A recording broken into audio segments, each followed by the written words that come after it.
Welcome to Face to Face. This is a show about change and about what's next. It's a show that wants to ask questions, peel back the layers of our average everyday experience, and go beyond scratching the surface. We interview amazing people with incredible ideas and stories who have done wild, weird, and wonderful things.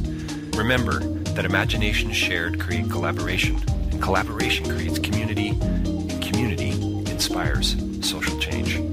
I'm David Peck, and this is Face to Face.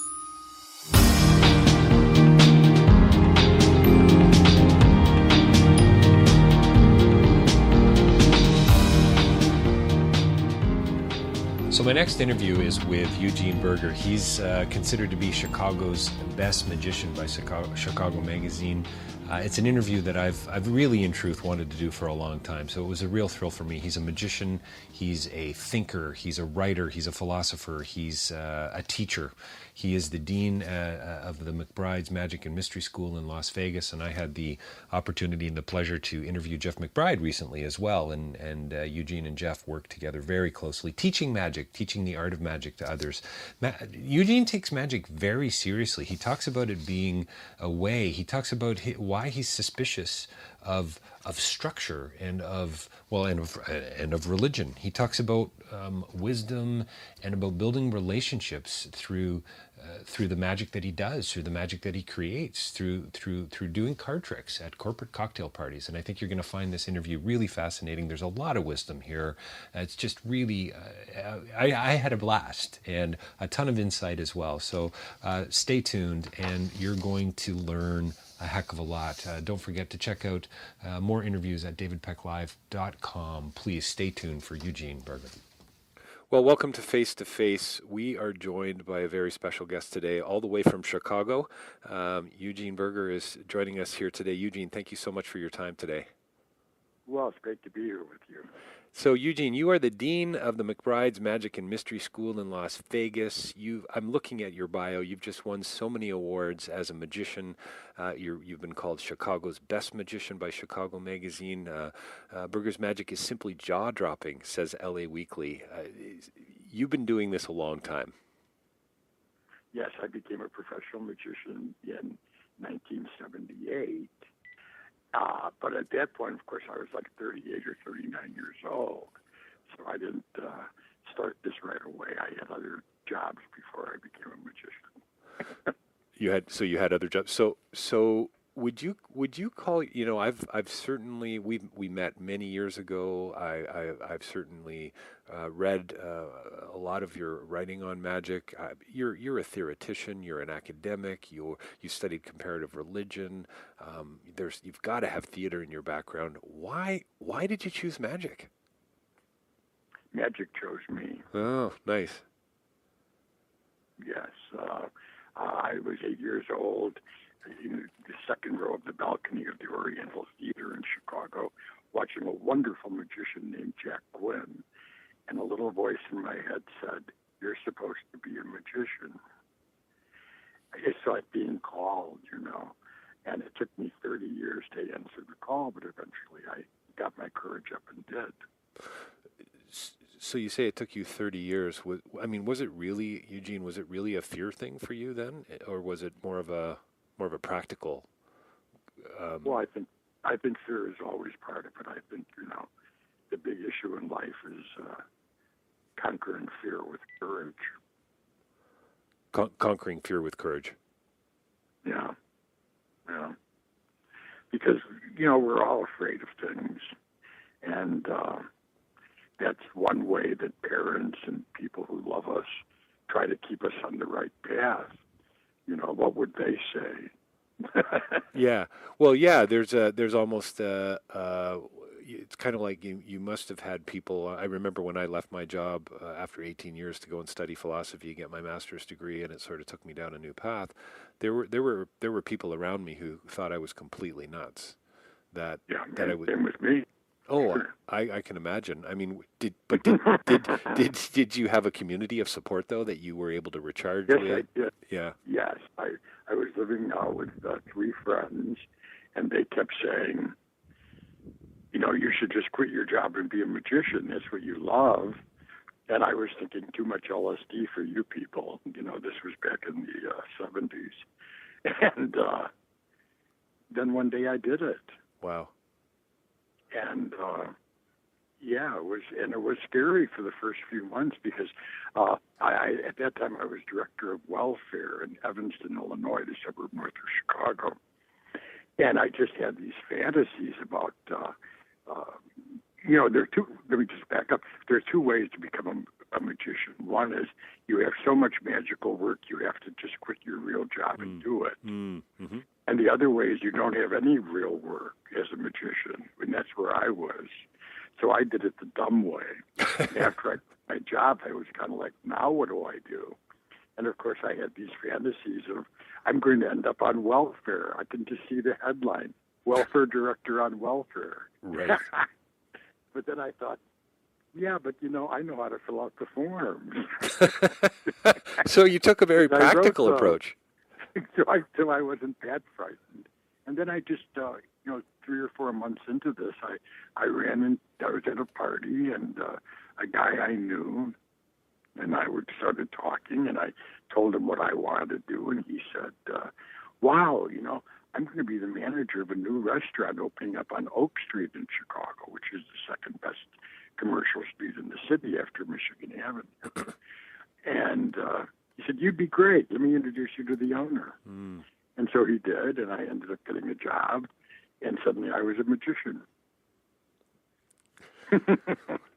I love these stories. What can you look back? I mean, obviously, you look back, you have a better idea, you understand in a way now that you didn't then at the time, and so on. Are there some dots that are now connected for you that at the time just seemed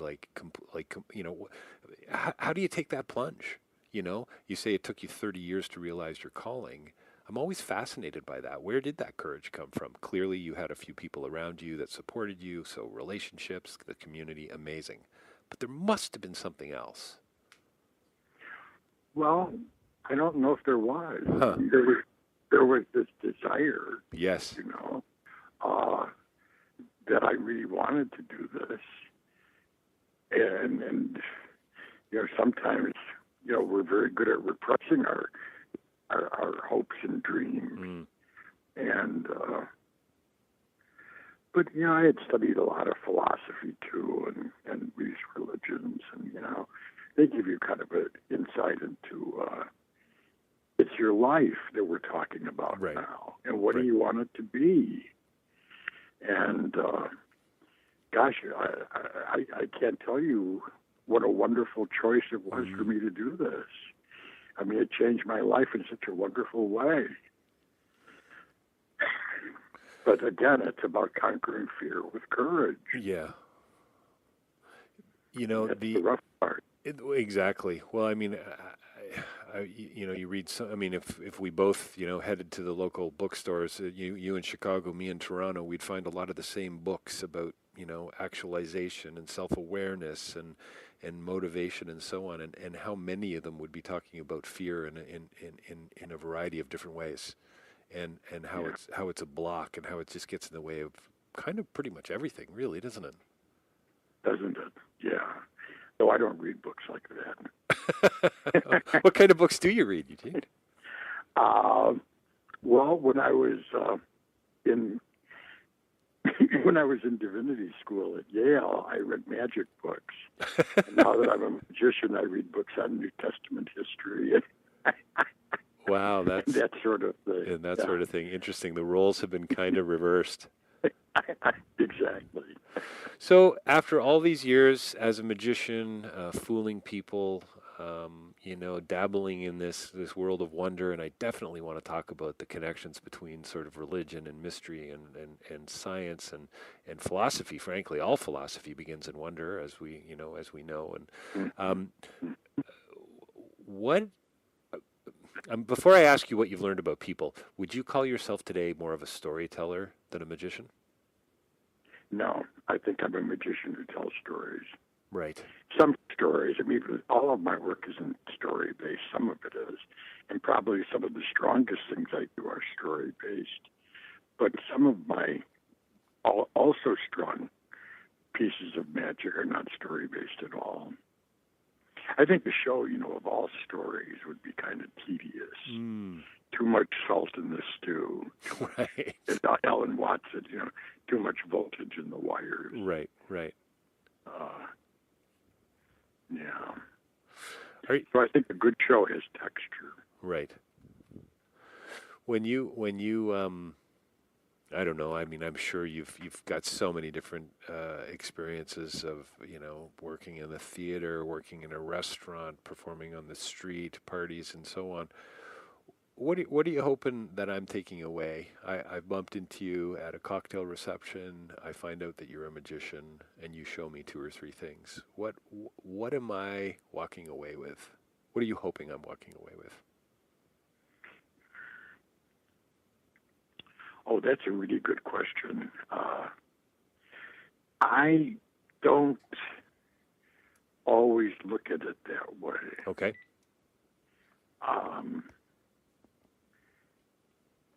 Yeah, that's an interesting question, but I don't always look at it that way. First of all, I want you to be entertained. Right. I think that's my primary job. I want you to respect me as a magician. Mm-hmm. I want you to respect magic as an art. And maybe when I perform in the theater, you have a different set of options now. I suppose in those kinds of settings, unlike cocktail parties, I think one of the things about magic is that it reminds us that we're living in the middle of a capital M mystery. Nice. And we don't even know it. Right. And we don't even sense it. We're completely oblivious to this as we go about passing the salt and, eating our French fries. No, it's so basically, what you're saying, I think, is that a lot of us are kind of missing the moments. Oh, exactly. I think magic as an art form reminds us of things that, living as we do in highly technological societies, that we're in complete danger of forgetting. Example, magic says life is full of surprises. The hat was empty, and now there's a rabbit in it. Right. But this comes to me both as a gift and a judgment. It's a gift if I wake up to the fact that my life could be full of surprises, and it's a judgment in the sense that, is my life just caught in ruts? Am I completely oblivious to surprise? In the same way, magic teaches us that what we think is impossible may not be impossible at all, and that the words have hypnotized us, as it were. But I think the biggest message of magic is that this is a big mystery. The world, the universe, all of it. I think the basic philosophical question really is, why is there something and not nothing? Why is there anything at all? It's a great question. I think that's the big question, and magic kind of knocks on that door, as it were. But a mystery is the problem. There was a great French Roman Catholic philosopher in the first half of the 20th century, Gabriel Marcel, who distinguished between mysteries and problems. A problem can be solved. A mystery can't be solved. And that's why what we call a mystery novel is really a problem novel. Right. Because there's a solution.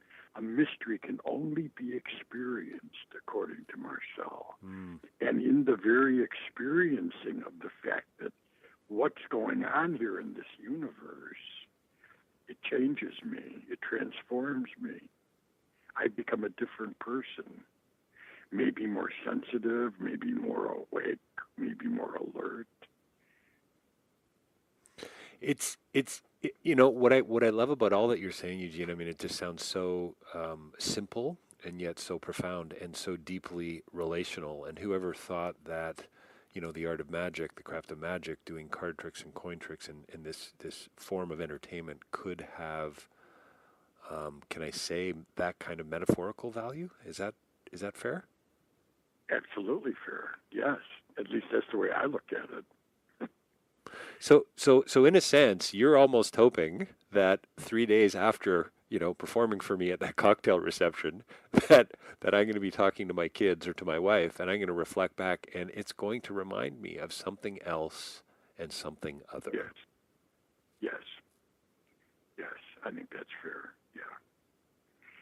And in that very awareness, there is transformation. Mm.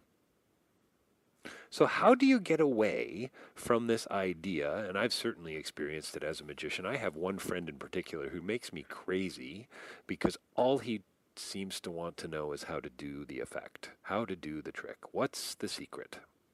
So like Marceau, he hasn't figured out, or unlike Marceau, he hasn't come to terms with this, the difference between a mystery and a problem. Everything for him is a problem to be solved, it seems. Right.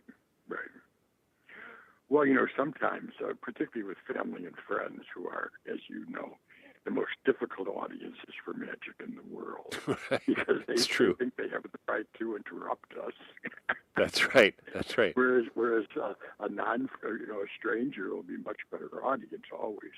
But sometimes with my family and friends, I kind of tell them how I want them to behave. I do a little speech that goes something like, there are different ways of watching a magic show. One way is to try to figure it all out. Putting yourself in an analytic frame of mind and just trying to figure out what's going on. And that's kind of interesting, but there's another way to look at magic and to experience it. And that's the way a child might experience something wondrous. Now, as a performer, I'd rather have you in the second state of mind. Mm. Of course, on the way home, you can go back to the first state of mind and try to figure it out, not adding the fact that I won't be around and listen to all of it. Right. But that's part of it, too. I think, we're trained to be analytical. Yeah. And I want you to put your analytic mind on vacation for at least 5 minutes. And it's fascinating how many people have trouble doing that. Yeah, it is.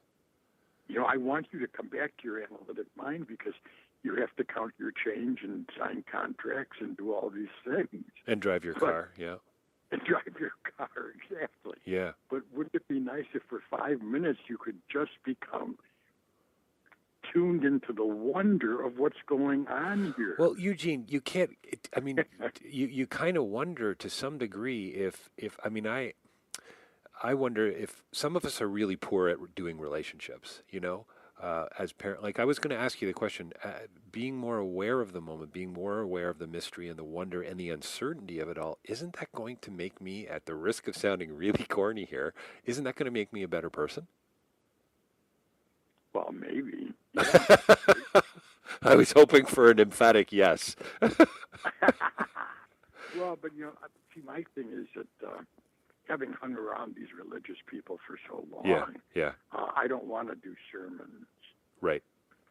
That's not my job, because I don't think that sermons necessarily work. Telling God things that He already knows and telling people how to behave. Right. I'm not sure that that's the path. And I don't really have an agenda for you. Mm. I have an agenda for me, but I want to give you freedom. It's nice. And that's why if you want to stay analytic, that's okay too. I love the phrase. I would prefer you didn't, but I'll buy into it if that's the only trip you can go on. Right. No, I'm not here to sermonize you into a more wondrous trip. See? Well, I love the openness to that.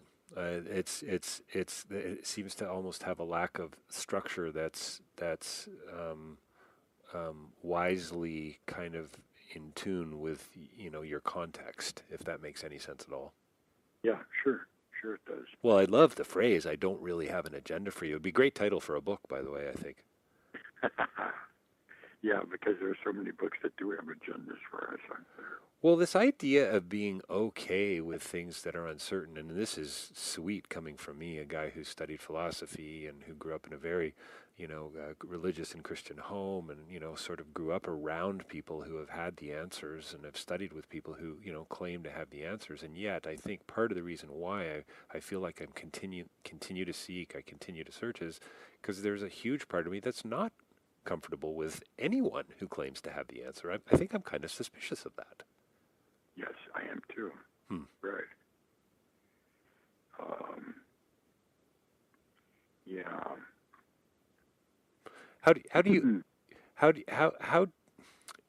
What's the connection from your philosophy, your divinity days at Yale, your comparative religion?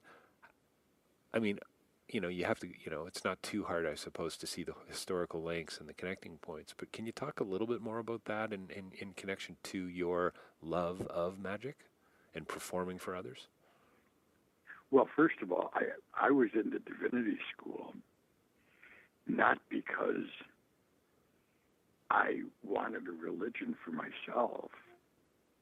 I was in the divinity school because I found religion as an area of life utterly fascinating. Why do we even have religion? I mean, they're all preaching love and kindness and all practicing hate and division. And as you become more religious, as the fundamentalists of all sorts think they are, they become even more intolerant, more unloving. They love only their own group. And so I found religion's a fascinating area of life. But again, it wasn't that I was raised a Lutheran, Okay. And I spent a year in the Lutheran seminary and realized that was not the place for me. I wanted to go. That's why I ended up going to Yale, because there we were studying religion. We weren't starting every class with prayer. Right. As we did at the Lutheran seminary. So a little bit more about openness versus sort of inclusion versus exclusion. Well, that's the issue, isn't it? That religion, has many virtues, but it also has a lot of vices. And it's a toss-up. Maybe it depends on the day, which is more predominant. Right. This month, virtues seem to be up there, and last month, gosh, it was all vices. Would you say being a magician, though? I've heard you refer to magic as a way of life, and I mean, clearly it's been such an integral part of your world and your life and your relationships and so on. There's something there's a spiritual practice to that almost. Yes, I think there is. Okay. Tenkai, the great Japanese magician of the 20th century, said, magic is not tricks, it is a way. And it is a way, because when you look at the effects of magic, that what is seemed to be impossible now looks like it is possible. That's about opening yourself up, isn't it? Opening yourself up to seeing what's there, and not just beginning with your conclusions and stopping with your own presuppositions. Eugene, I'm kind of fascinated by where we're heading. With this, secret. I mean, magic seems to be dependent on this mystery, this world of secrets, I guess you could say. And we need to talk about, I suppose, what that actually means. But in this world, as we move into, internet and the ability to speak to your computer and so on, are we getting more and more away from that? Are we getting to a point where one day all of this is just going to become common knowledge, and therefore the idea of actually entertaining, surprising, fooling someone into this sort of mysterious place or ethos, do you think will it continue to be possible, or are we someday not going to be able to take a coin and vanish it and have somebody say, "Ah, isn't that wonderful"? Oh no, I think I think that it will always be wonderful. I think what we're experiencing now in magic is the beginnings of a wholly new kind of theatrical magic, and that is magic that can only be done on a screen. See, as a performer, I perform in real time for real people in real situations. If I just performed on the screen, there are all kinds of things I could do that I can't do. And yet, to perform on a screen nowadays, we understand that anything can be on that screen. Right. Special effects are just beyond our comprehension. Yet, when I make that coin disappear in real time across the table from you, that's a totally different experience, isn't it? Now, to me, the secret isn't how I manipulate that coin. The secrets of magic, to me, are much less the methods of magic and much more about the presentation of magic. If I can, cast a spell, if I can enchant you, these are the real secrets of magic, not what is your finger doing with the deck of cards. I think the methods of magic are the tools of magic, but they're not the real secrets. So in that sense, shows on TV where they all seem to be about the methods, they're kind of weird because that's not what magic is really about. Magic is about casting a spell. Nice. See? Well, casting a spell, creating a moment. How about building a relationship? Yes, exactly. And I think as a close-up magician, most of my performing work for most of my career was corporate cocktail parties. Okay. And at the end of the night, when I'd go home, my question to myself was, what was the quality of relationship that I was able to establish with these strangers in 5 to 10 minutes? Wow. I don't think I've met a more thoughtful close-up performer. That's remarkable. And well, but that was the question, though. Yeah. I mean, really. Amazing. It's about establishing a relationship with strangers in a short period of time. People that I'll never maybe see again. And yet, if I can leave, you ask, what do I want them to think? Maybe what I want them to think at the end is, gosh, he'd be fun to have over for dinner. That's right. Well, especially because you've been spending your days filling out welfare applications, right? Exactly. Yeah, that's the real compliment. Let's have him over for dinner. Well, and it was pretty interesting. Eugene, what were some of the conclusions that you came to? I mean, did you feel? I mean, corporate cocktail parties. I can't think of things that are probably. I mean, I'm sure there's lots of things, but there's a certain insincerity probably to that. There's not from your part, I mean, but there's a certain lack of authenticity. It's about getting contacts. Sure. It's about selling. It's about drinking the free booze. What did you kind of take away from those experiences? What do you mean? Well, so you come home, you reflect on these relationships. What was the quality of the relationship that I built with these people that I'm never going to see again? Does it just tell you about how to not perform at the next performance, or does it actually give you some insight into, but knowing what not to do is insight, isn't it? Yeah, absolutely. It's the negative way. Sure. As opposed to trying to always accumulate something positive. No, I think that was part of what I learned, that when you ask someone a question in the course of a magic trick and don't listen to their answer, but just keep on with your own chatter, then you begin to understand that that's an obstacle to relationship. It's good. Oh, that's If you so want a good. relationship, you have to listen, really listen, and maybe listen deeply. And just chattering on what magicians used to call patter, what I call scripting, you know. Mm-hmm. If I'm only there, I'm never going to have a real relationship. A real relationship only comes when I listen and then respond to what I've heard. Now, at the same time, most of my material is highly scripted. Mm-hmm. But because it's scripted, I can step away from the script and then get back to it. Right. Nice. See, I think the value of having a script in magic or in life is that you can get away from it and come back to it. I do a lot of work. One of my students is a doctor who teaches at Northwestern in Chicago, and he teaches a class called Medicine and Magic, where we talk. And whenever I'm in town, I go to his class and I talk to them sometimes and so on. But it's what can doctors learn from magicians? Well, one of the things I think they can learn is scripting.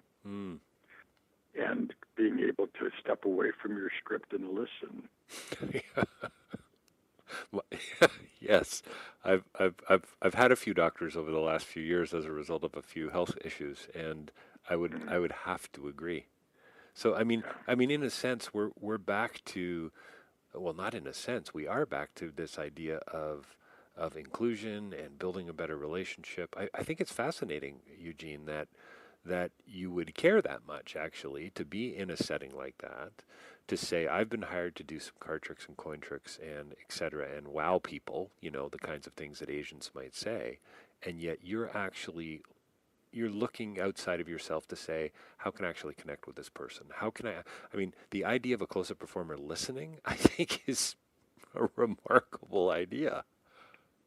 Well, see, maybe it's that I read too much Krishnamurti when I was too young. Too much who? Krishnamurti? Yeah, I'm not. You should. Oh, okay. Get a book by J. Krishnamurti. Okay. One of his points is that we learn about ourselves through relationships. Mm-hmm. Not only relationships with people, but relationships with animals, relationships with plants, with the world. And when we look at our relationships, that's when we learn about who we are and who we might want to be. And I think I just carried that over into magic. Yeah. Well, honestly, I think I can safely say I don't know if I know. I mean, I have not been in that sort of world for many years now, but I don't know many close-up performers that I used to work with who were that concerned about their audience. Well, yeah, I can understand that too. It's a job, right? It's a job. I got to go in. I got to do my thing. I've got a break at 3:15, and I'm done by 4:30. Isn't it wonderful? I can get the heck out of here. Right. But again, I don't have an agenda to change them. That's right. Yeah. Which is so great. My attitude is, we sing our songs. The Bhagavad Gita has this great point. The wise person releases the fruits of action. By that they mean smart people don't get caught up in results. Right. I sing so my song, good. and if you get it, you get it, and if you don't, you don't. Yes. Maybe it's not time for you to get it yet. Right. But what's important is that I'm singing the song that I feel I must sing. And what you do is what you do. And that's why I'm suspicious of religions now, because they seem to want to. They are concerned with results, particularly the book religions that want to convert people. Right. Pretty dangerous stuff, I think, trying to convert people. And then we look at the lives of some of these people who want to convert us, and we realize that their private lives are shambles. Right. And completely false. And we see that endlessly on television news, don't we?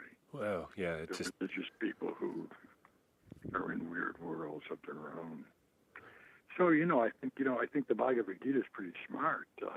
Wise people release the results of action.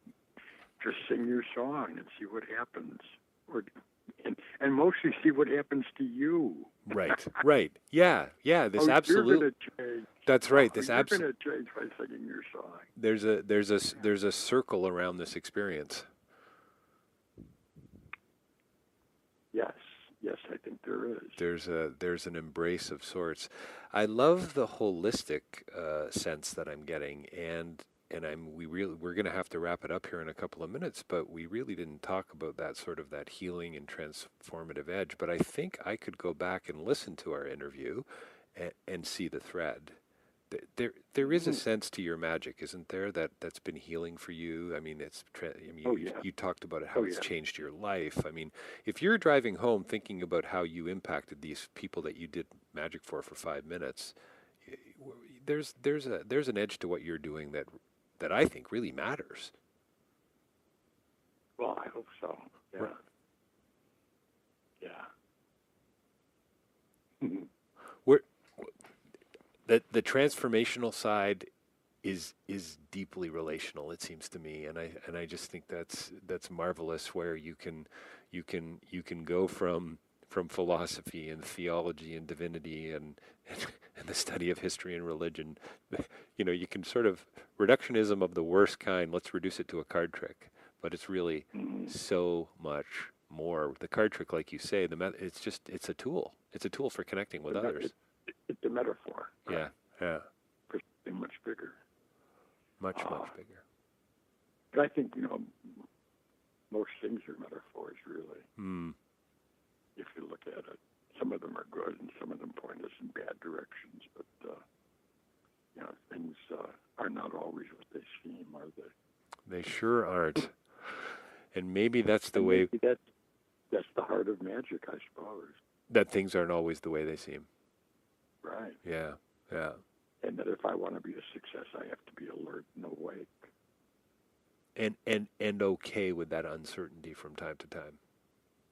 Oh yes, and that's why fear has to be conquered with courage. Going back to where we started. Nice full circle. Eugene, thank you nice to talk with you. So much for your time today. Eugene Berger, called Chicago's best magician. Berger's magic is simply jaw-dropping, as I said earlier, the LA Weekly. Are you working anywhere currently that people can come and see you? I'm doing a lot of consulting right now. A lot of consulting. Good for you. Theater right now with a student who's putting up a theater show. And I do a lot of work with Jeff McBride at the Magic School. I still perform, mostly corporate cocktail parties. Good for you. Well, please continue to reflect on this. Thank you so much for your time today, Eugene. I really appreciate it. Well, thank you. It was great talking with you.